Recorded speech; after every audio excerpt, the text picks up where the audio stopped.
What is up, Internet world, and welcome back to Accelerate. My name is Mike, and the man behind the camera is Ian, and today we bring you the 2023 Ford Explorer Rental Car Edition.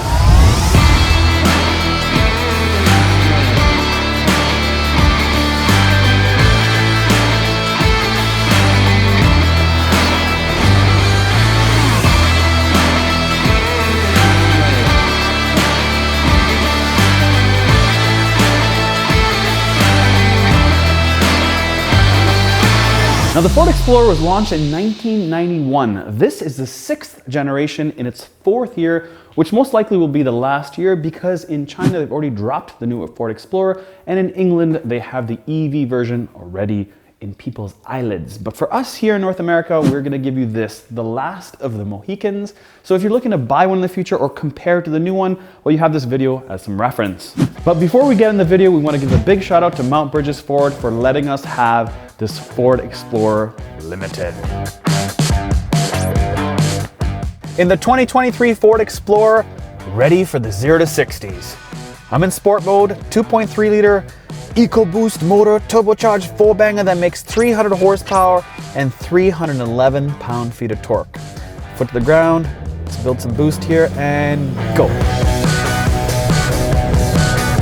Shifts at 5,500 RPM, 5,700 RPM, and we've got 6.75 to 60. Okay, try it one more time. And I'm in sport mode, boys. Put the ground and let's go. Here we go. Come on, come on, come on, come on, come on, come on, come on, come on, come on, come on, come on. What do we got? What do we got? What do we got? What do we got? What do we got? 6.63. All right, so I feel like we got 6.5 inside her somewhere, so let's claim that as the number. We got 6.63 officially, legitimately, but I think 6.5 is what we can probably get out of it, which is decent. In the sixes, it's decent. It's not super fast, but it's decent. Better than 7. God, 7s are slow. 6s are, not bad. Not bad.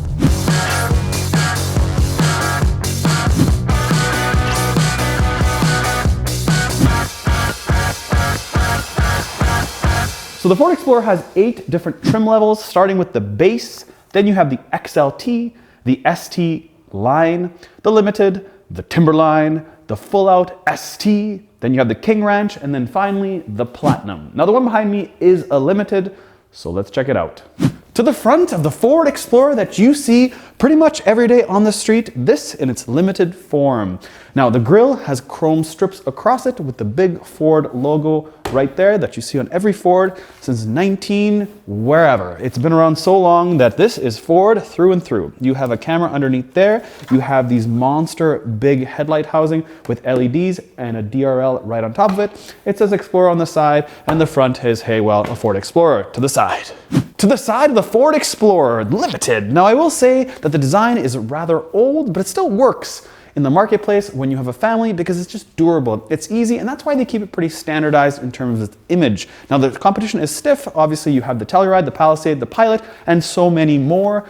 But hey, the Explorer does its thing. Now if we start with the front here, this specific model, being the Limited, has fancy 20-inch wheels. Look at them, ooh, nice and Ford. Then you have this cladding all the way around to make it more durable looking. Now moving past the front fender, in the A-pillar you have this piano black trim that matches the mirror housing, which has a camera underneath as well as LED strip when you're indicating. There are no badges whatsoever on the side of this Explorer. That makes it really clean. There are chrome strips though on the handles as well as the lower trim right here, and more cladding right here that follows all the way around the back arch, which I will say is primarily rear-wheel drive. You can get all-wheel drive as an option. Obviously, this Limited is all-wheel drive, but if you got the base trim, you get it in rear-wheel drive. Now, all Explorers do have tinted glass on the back. This color is called Star White Tri-Coat Metallic. Now, from a distance, it's just plain white, but when you look close up to it, it is metallic. It does have a little bit of tinge to it, so that's kind of nice when you look closely though. Now, one thing to keep in mind is when you have kids in the third row, you can see this big C-pillar back here. It's fairly wide,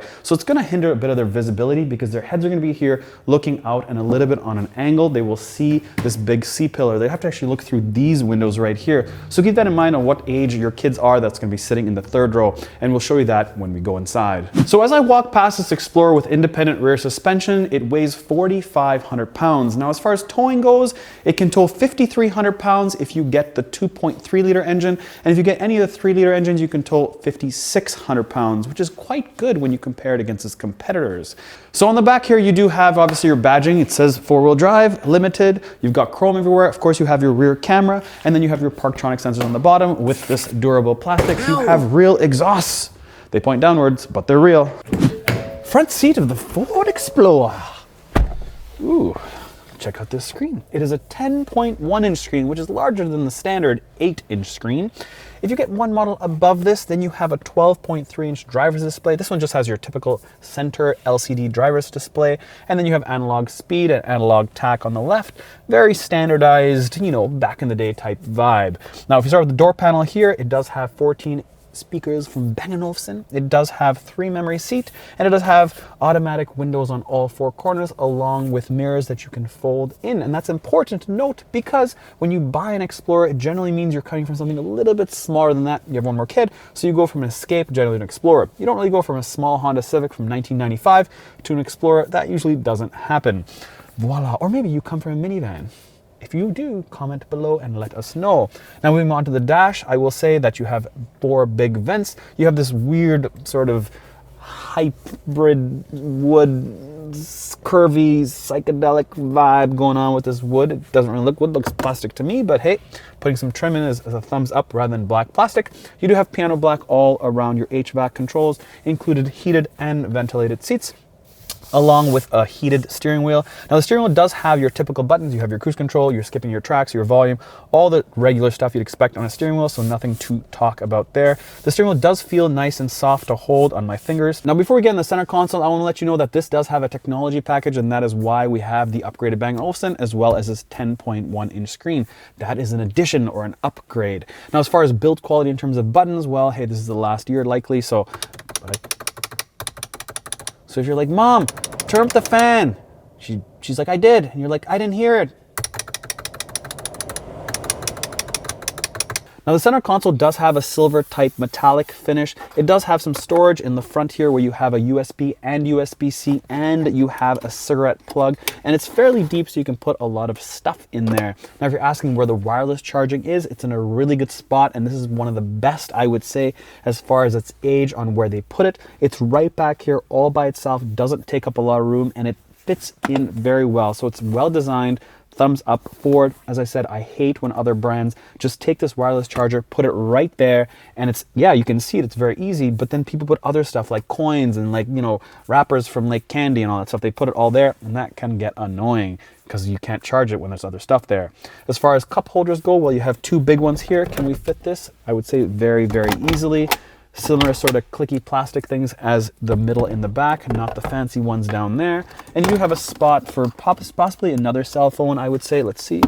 Yes, right there for the wife's cell phone, because you are driving, right, boys? Now, something to note about charging your phone with this wireless charger, depending on the phone you have, this is Ian's iPhone 5, this is my iPhone 14, and his iPhone 5 will fit right here. I'm kidding, it's just not a Max Pro. So he has a smaller screen and it fits no problem. However, mine, it doesn't fit with this case. It doesn't fit. Like, here, check this out. I'm taking it and there's just no way that this is gonna work. It's, with this case, it doesn't work. And this is not a big OtterBox case, this is just a regular Amazon 14 bucks type vibe case. It just doesn't charge. So something for you guys to note, if you do have a bigger phone, it's not going to charge, especially if you have a case. And if you don't have a case, well then, you're crazy. Now, if you're wondering how to shift gears in your Ford Explorer, it's done through a little rotary knob down here. You have park, reverse, neutral, drive, and then L for your low gear. And then you have your electromechanical parking brake. Pull it up. Whoop, makes the noise. It does have auto brake hold, so when you come to a stop sign, foot on the brake, it automatically stays there. It doesn't creep forward. Then you have your drive modes. You have your little skiddy thing over here for your stability program. And then you have on this side, your hill descent. Third row of the Ford Explorer. All right, Mom and Dad, I don't think you guys have ever sat back here.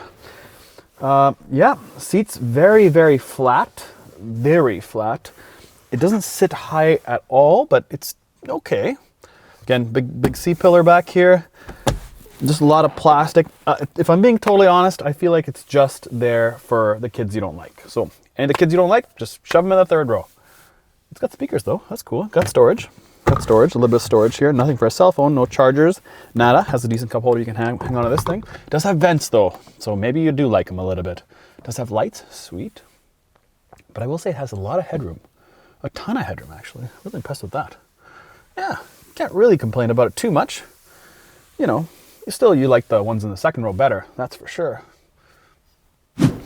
Second row of the Ford Explorer. Now in order to get to the back seats or third row, there's simply a handle here. You pull it and you slide forward. Very, very easy to get in on this side or the other side. Both work very easy, very well.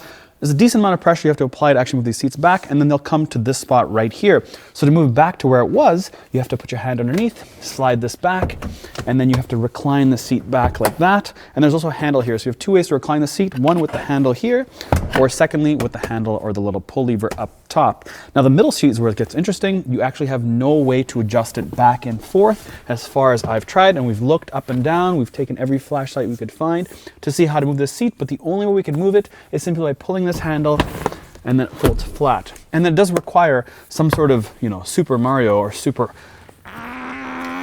muscle head to move this thing all the way back. It's not easy. And then you got to pull it again because it stops the first piece and then pushes back. So I would say it's pretty tough. It's weird because it seems like it should go back. It's like flaring out a little bit. It's not flush. And maybe it's us. And if it's us, please let us know in the comments below. Because after we film this video, someone will tell us how to do it and then we'll look like dummies. Or maybe we're smart and this doesn't even move the bottom. And I checked, it doesn't have a slider in it. Weird. However, now that I'm in the second row, I will tell you as a child, in all aspects, this is good. It has a lot of room in the door handles for all the chippies and the drinkies. I do have little covers here to block the light. That's amazing. I do have little lights here and nice venting, so it blows right in my face.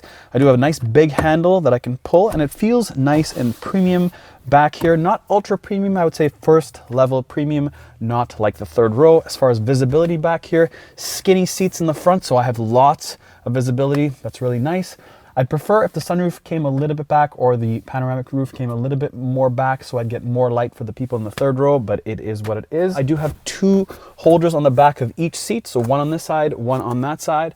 Nice, easy HVAC controls with heated seats per left and right, and then two USB-Cs on one side and a full three-prong plug to plug it in. Three-prong plug.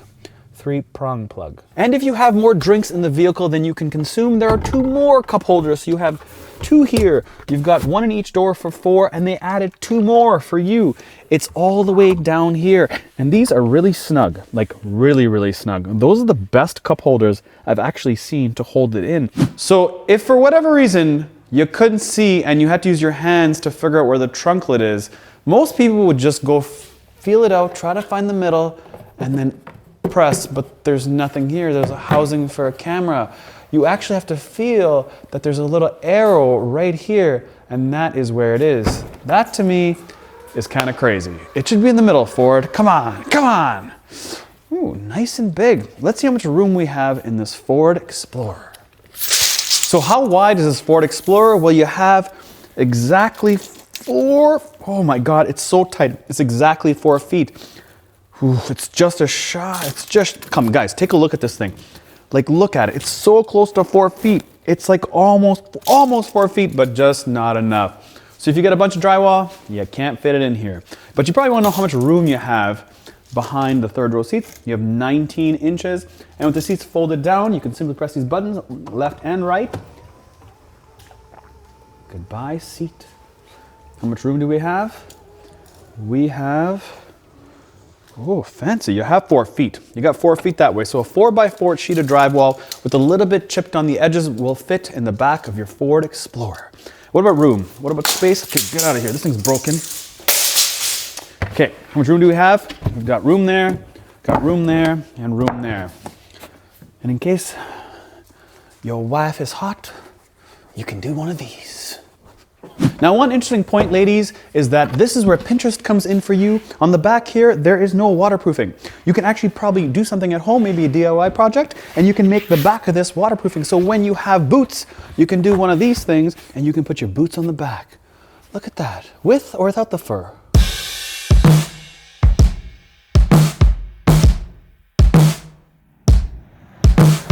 So there are 3 different engine variants you can get in the Explorer. This is the base engine.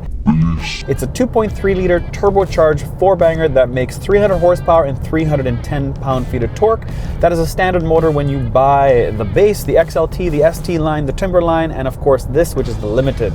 Then the one above this is also available in the Limited. That's a 3.3 liter V6. That's when you buy the hybrid version. That makes 318 horsepower and 322 pound-feet of torque. And then you have the top dog, which is a 3 liter twin turbo V6. That's available in the ST, the King Ranch, and then of course the top model, their Platinum. And that makes 400 horsepower and 415 pound-feet of torque.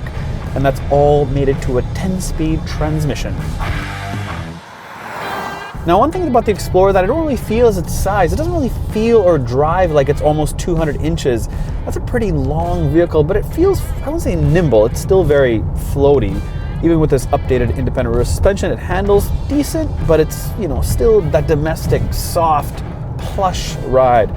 And it's pretty smooth. I mean, it's not obviously at the same level as a Denali XL or Denali, but it's just probably one small step below it.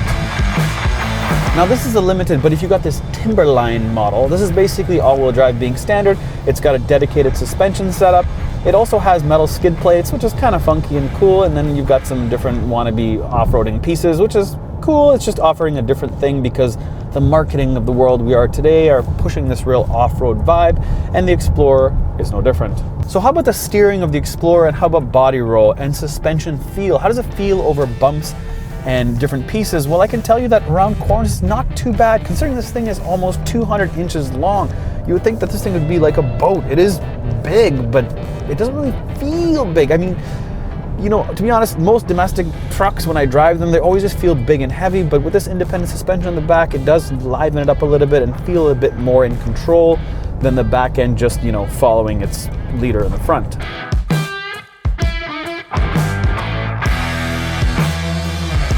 So this is where I think Ford Explorers really excel. It excels when somebody wants a vehicle, they're not a huge driver, they just want something that kids can get in, make a mess, and they'll clean it every now and then. They're not overly fussy about having premium interior, because some of the, obviously its rivals have a little bit better touched up interior because it's obviously newer. This is a bit of an older product, so stuff still sort of dated. So again, when the new one comes out, hopefully it's a lot, you know, more updated in terms of plushness when it comes to materials.